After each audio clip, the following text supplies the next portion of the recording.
Hi team, and welcome back to this week's e-commerce experts. Firstly, I have to say a huge thank you to everybody who has listened, liked, commented or subscribed on the episode so far. We really appreciate your support on this project and hope you are gaining as much insight into what successful brands are doing at this moment in time in order to leverage this e-commerce world that we now live in. So this week's episode is with David, co-founder and CEO of Alpkit. For those of you that haven't heard of Alpkit, I absolutely love their slogan. It's go nice places, do nice things. Simple and to the point. Their crowdfunding raised 1.5 million in under an hour in order to help support take the brand to the next level. They really listen to their consumers in a way that many brands don't and take on their advice, wisdom, and comments on their feedback on their products in order to make them better. But not only that, their store creates a community. It encourages people to meet up. It encourages people to go and do outdoor activities. Even if you don't know anyone in the area, they have registered guides that can take you. So there's a lot more to this brand than I think I ever realized. And I think you're going to enjoy this episode as much as I did. So without further ado, here he is.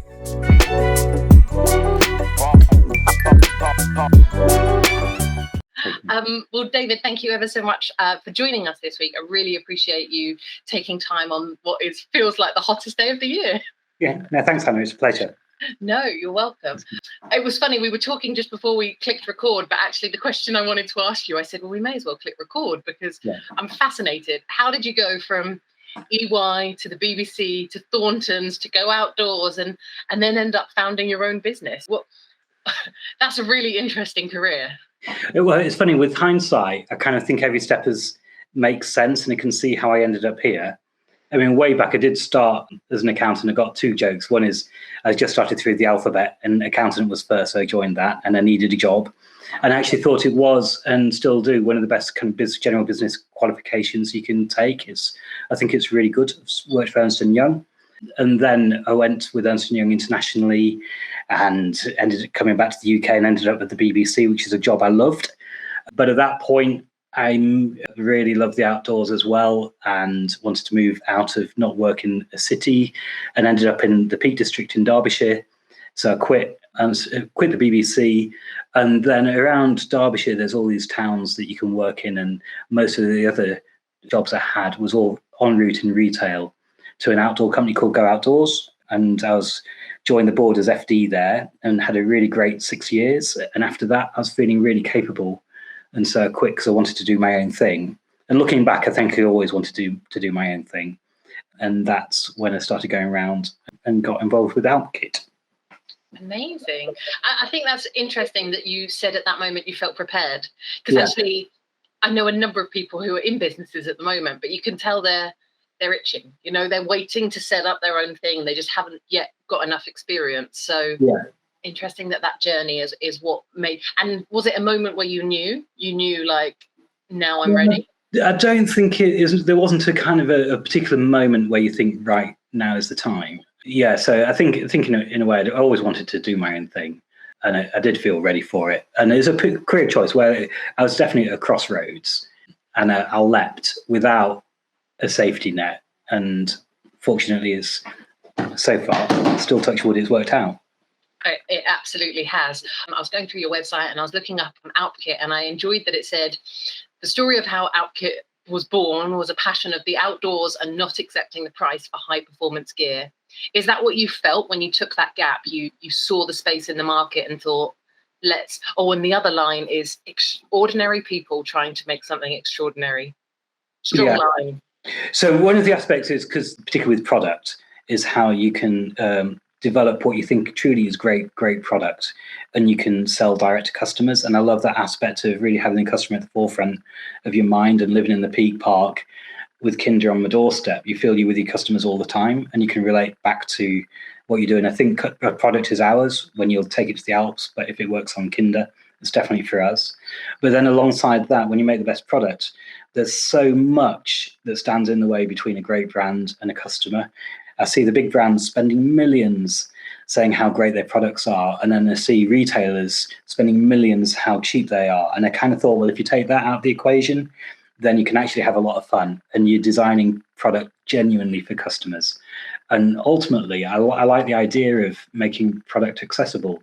It's not that we're cheap at all, because when you sell £200 jackets, that's a big deal for people, and £1,000 bikes, it's a lot of money. So no way is it cheap, but we try and make sure that it's accessible and as great product as you can.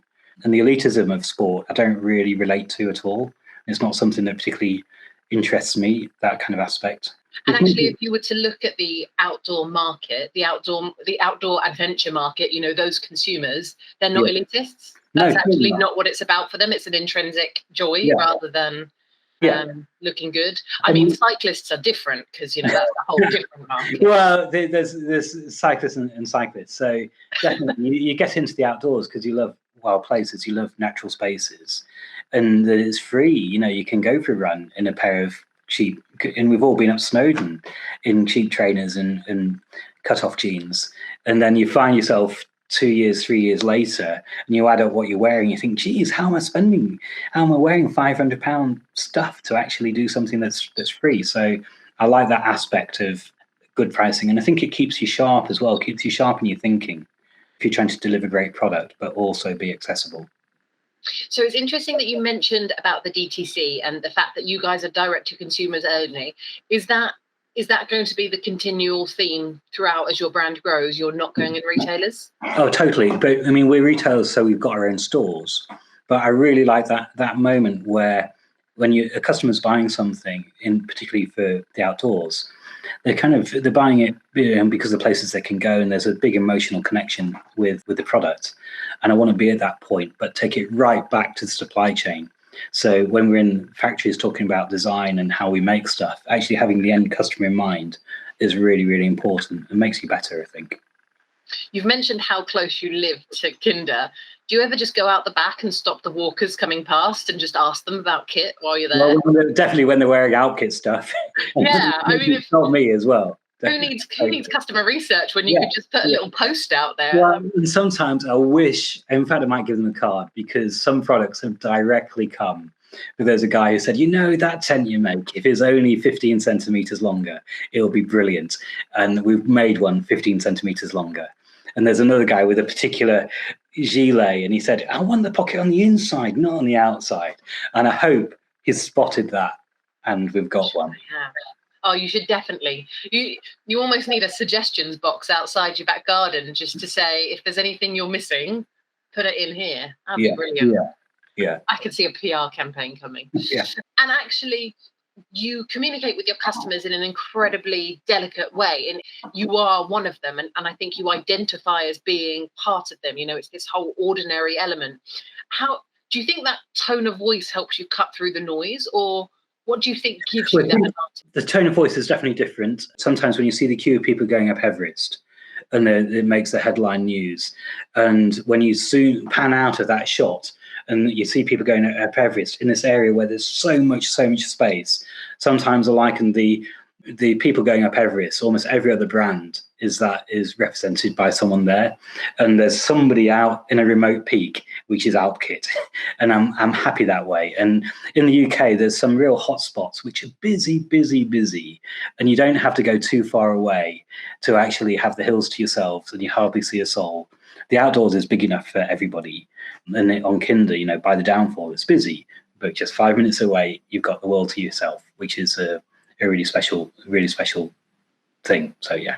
And I think COVID's been a horrible situation for everybody, but actually it's opened a lot of people's eyes into the awareness of how much beauty is actually on our doorsteps. Our CEO, Luca, he keeps saying that he doesn't want to go abroad anymore. In fact, he's just bought a camper van because they've gone to North Wales and actually the beaches were stunning. And why would he ever want to go anywhere else now that he's seen these things? Yeah. So I hope that actually we keep a few more tourists in the UK to grow the industries. And I think a lot of people have found a lot of peace and solace in the outdoors and seeing the changing seasons and how the same walk through the seasons can be quite different, and little nature moments of seeing what happens. And have you guys seen an increase in sales related to, or more people, should I say, coming to you because they've been venturing in recreation? Or do you think your increase in sales has been part of your growth trajectory anyway? There's been a huge increase, and the whole industry has seen a lot of increase right now. But we're a small brand, we're tiny compared to the big picture. So I think a lot of how we do is down to what we actually do ourselves, and we try and keep in control of our little ship Alpkit. You say that you're a small fish, but actually you guys have just had a huge success on Crowdcube. And I know it's not the numbers that, North Face and the big brands will be spending, but to make 1.5 million from crowdfunding in 44 minutes is outstanding. It's something that so many brands aspire to do and don't have the success. Why do you think Alpkit was so successful with that crowdfunding piece? I'll never forget that morning. It was like 8:10, 29th of June. It was fantastic. We were all watching people invest in Alpkit, and I think it's a real validation of what we've been trying to do. And it's a moment where there's a deep connection with our customers as they chose to invest.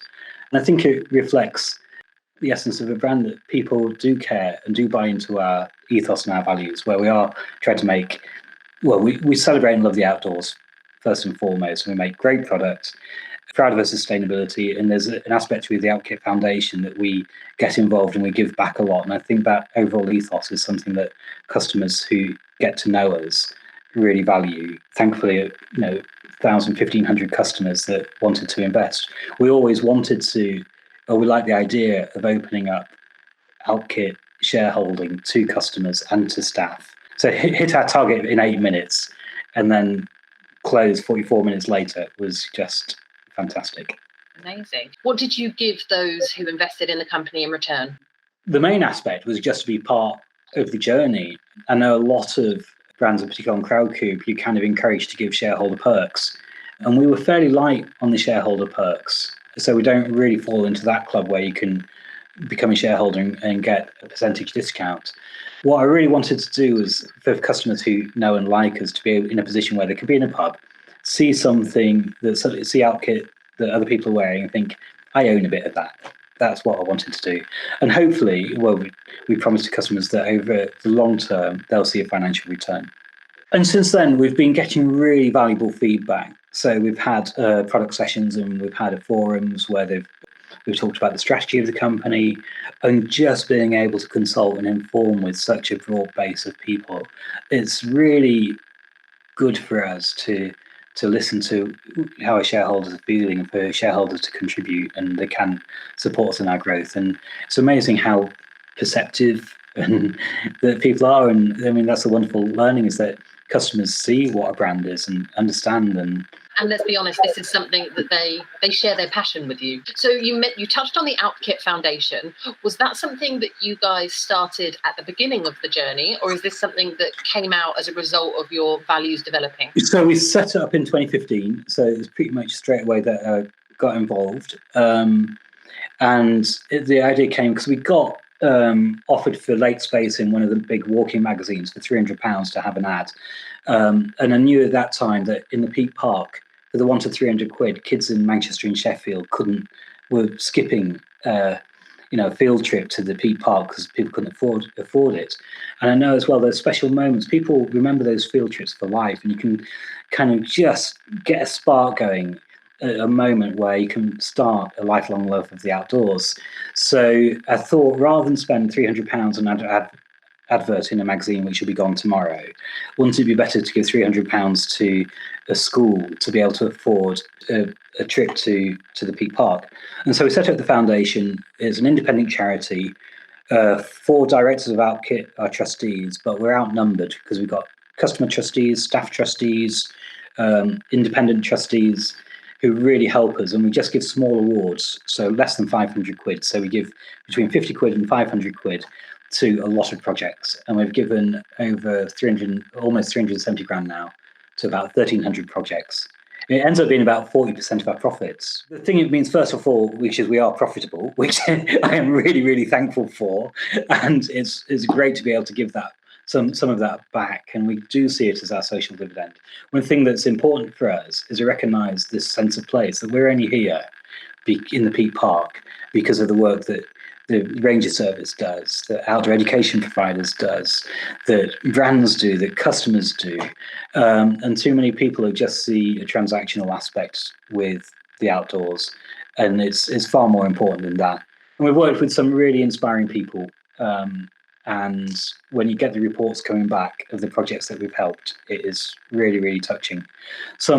A gentleman left us some money in his will, and I've got the letter on my desk here, because I just think if someone was to mention the Alpkit Foundation in the will, we are touching something, and the responsibility that comes with that, we take it seriously, that responsibility, and it's special.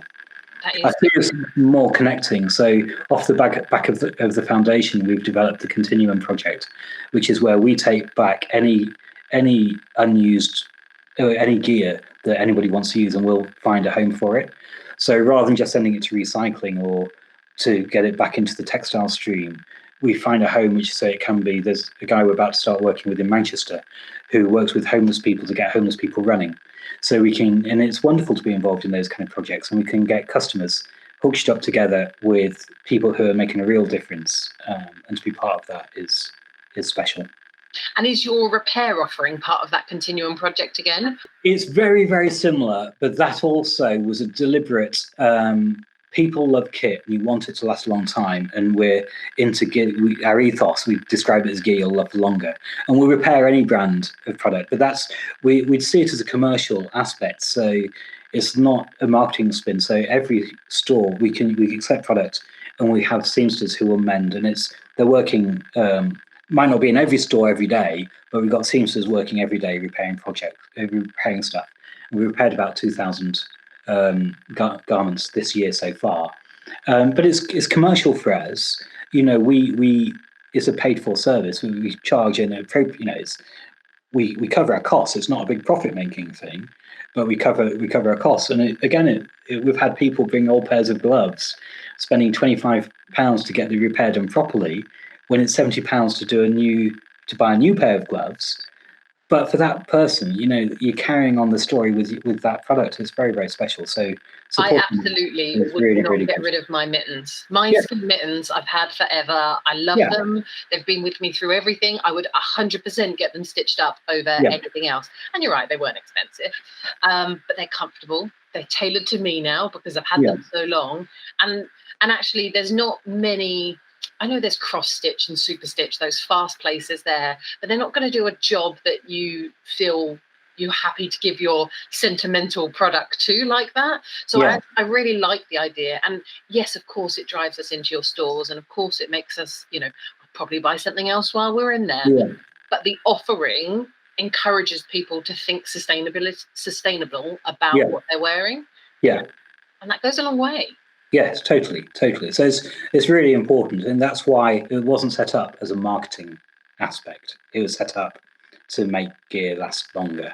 And the upside of that, we can modify packs. So a particular guy wanted a daisy chain on the inside, so he could have a pack rather than the outside, so he could hang, arrange stuff how he wanted. We do a lot of work with Mountain Rescue, so that they've got something where you just unzip the whole pack and the pack falls apart, and inside you've got all of the first aid equipment laid out, easily velcroed in. So these are the kind of like products that we can make, and we've made stuff for big wall climbs and for Arctic conditions, that kind of thing. So how do people find out about that? Is it word of mouth? Is that like your biggest channel, or are there other communication channels which you find majority of customers come through? Word of mouth is like the number one, absolutely the number one. I really believe in that first degree marketing. So I've got friends who are foodies, friends who like the theatre or watch film and sport kind of aspect. And I think working with those kind of people, and I hope that in kind of little social groups, people who know the outdoors will get to know Alpkit, and that encouraging that marketing has been at the core of what we do, and we only survive because of the existing customers and the experience that they have shopping with us, and we know how vital that is. And we don't always get it right. At times we have terrible stock flow problems, and we stuff up orders when we just shouldn't. And thankfully, customers are very understanding of those kind of situations. it's inevitable in a pandemic as well. Everyone's kind of got a pass at the moment because trying to get anything logistically is challenging.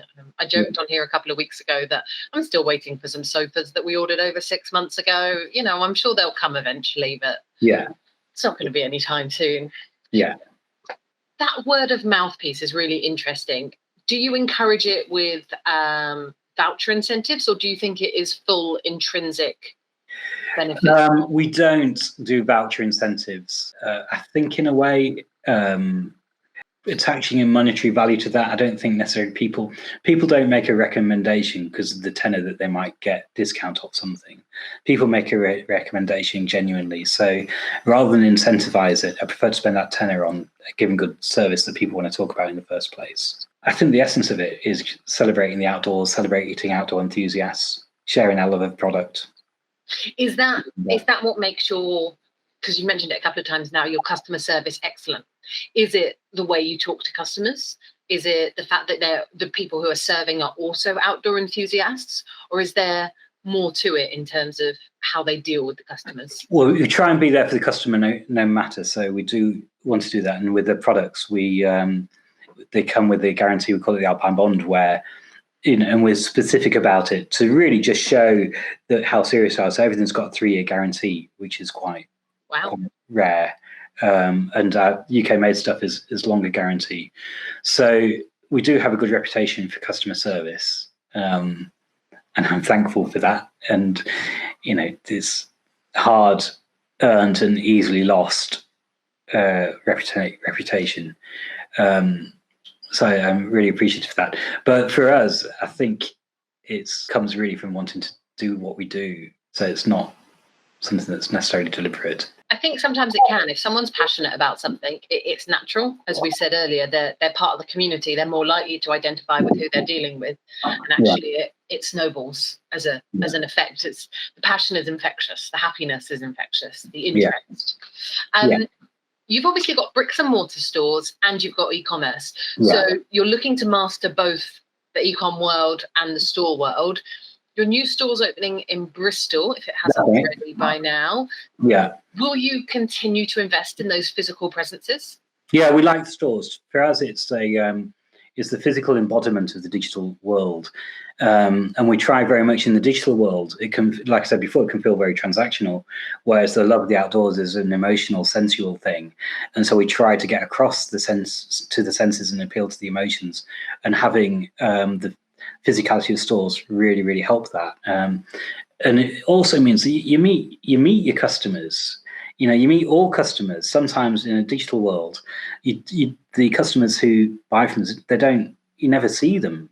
You never hear from them. So it's really nice to be able to spend time with your customers, with the people who buy and the people who don't buy overall. And we do like the stores. And for us, the stores work really well. We see that our web sales are better in areas that we've got stores, and obviously ignoring the store sales themselves. And customers who shop first in store do go to buy from us online, but they also go back to the store. So I think it reflects that sometimes you can get in a digital world, you can forget a little bit that behind all of the people behind all the Facebook groups, they're real people and real people with real experiences. And having our stores so we can share those real experiences is good. And we have the aspects like the repair station and Continuum. And we also run a lot of courses. We call them School of Adventure. So I think it's a challenge if you're in Manchester or Bristol and you want to try something new or take your kids climbing. How do you find a guide? And it can be a bit potluck. So the stores having events where people can try something new in an environment where we're linking together guides with customers is a really powerful side. And we had a winter gravel series, a bike ride from each of the stores, and it was ace in January to be riding with 150 people going out for a ride is pretty special. Yeah. I know. I really like the idea of the connection with the customers, and actually the location of your stores makes sense from that perspective. You are in those areas of natural beauty, the areas where people are going to go and investigate. So I think the connection of the two makes a lot of sense. It's also, I agree with you, a physical presence just reminds you. But it's just funny because the chairman of JD, I listened to him talk a couple of weeks ago, and he was like, yeah, stores are great, but they need to find what they want online and then come and buy it in store. Yeah. Actually, with your products, I would imagine the majority of consumers want to try them on. Totally. It's got to be like an actual hands-on look and feel, not necessarily because it's an emotive product, but it's a product they're going to be living in or they're going to have to carry. It's the where you go with an outdoor piece of equipment is it's a bigger relationship. It's not just another t-shirt. And because all the staff are trained, is the other aspect is, we design our own products and we've got a really good group of designers working for us, and those designers then take all of the customer service staff and all the store staff on the hill so they can explain why a pocket is the way it is, why they've chosen a particular fabric on the front and the back, why you might have different pocket configurations if you're a bloke or a woman kind of aspect. And I think it's really great being able to go to a store and have, through the store staff, have the voice of the designer and also give feedback that makes its way back to the designer. Definitely. Yeah. So what do you think is going to be the biggest challenge for Alpkit next year, 2022?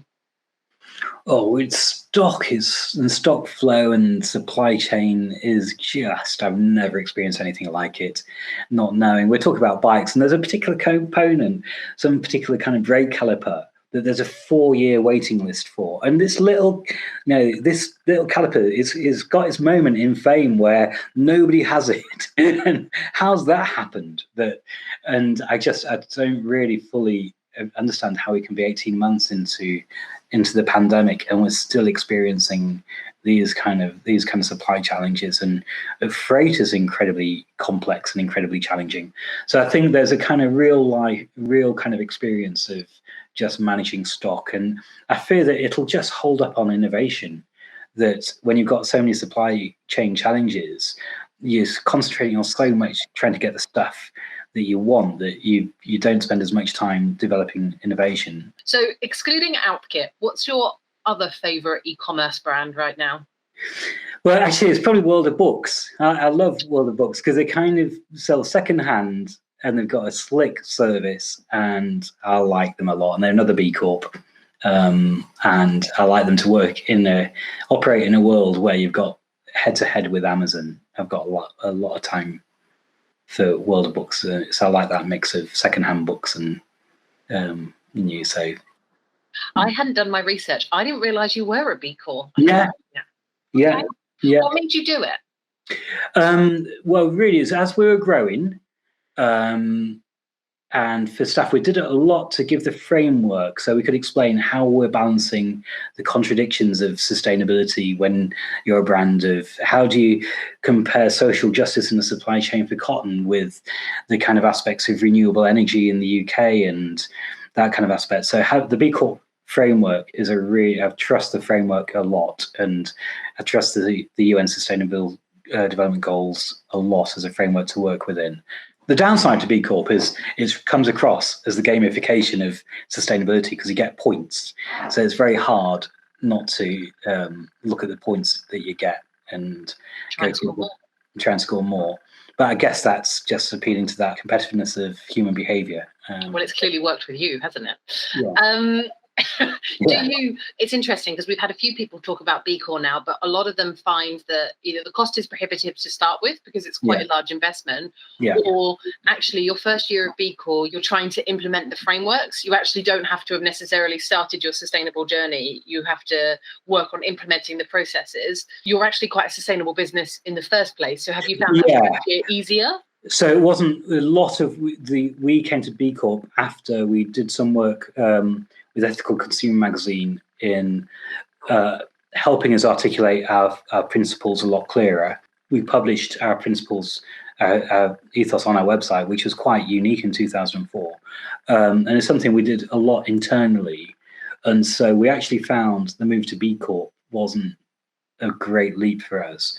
There's a lot to do with just doing the small things and doing the small things first. So things like using renewable energy throughout and limiting use of fossil fuels and working with suppliers to make sure there's social justice in the supply chain, which is the kind of thing you do anyway.